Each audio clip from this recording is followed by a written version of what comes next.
திருத்தணி முருகன் கோவிலுக்கு 10 நாட்களுக்கு பிறகு வாகனங்கள் செல்லும் மலைப்பாதை வழியாக இலகுரக வாகனங்கள் செல்ல அனுமதி. திருவள்ளூர் மாவட்டம் திருத்தணி சுப்பிரமணிய சுவாமி திருக்கோவில் முருகப்பெருமானின் பிரசித்தி பெற்ற 5ஆம் படை திருக்கோவிலாகும்.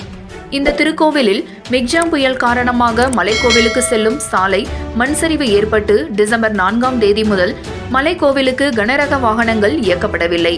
டிசம்பர் 14ஆம் தேதி மலைக்கோவில் மண்பாதை சரிவு சீரமைப்பு பணிகள் தொடங்கியதால் அன்று முதல் முழுவதுமாக இருசக்கர வாகனங்கள் மற்றும் பக்தர்கள் நடந்து செல்வதற்கும் விதிக்கப்பட்டிருந்த நிலையில் பணிகளும் 70% சரி செய்யப்பட்டு மலைப்பாதை வழியாக இன்று முதல் 10 நாட்களுக்கு பிறகு பக்தர்களின் இருசக்கர வாகனங்கள் பக்தர்கள் நடந்து செல்லவும் இலகுரக வாகனங்கள் செல்வதற்கும் அனுமதி அளிக்கப்பட்டதால் மலைக்கோவிலுக்கு அதிகளவு பக்தர்கள் வருவதால் 2 மணி நேரம் காத்திருந்து பக்தர்கள் சாமி தரிசனம் பெற்றனர்.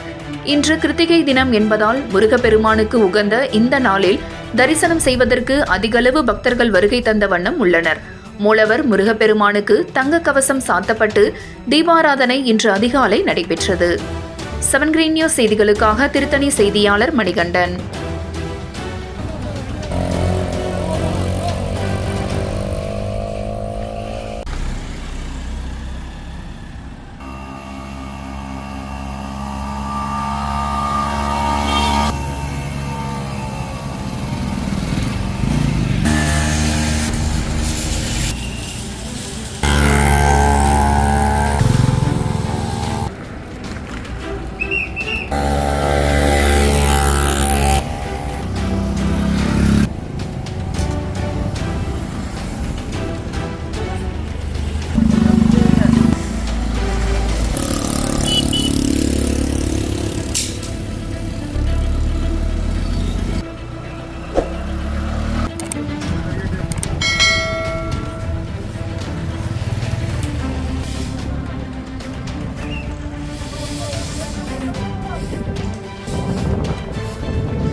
Nip.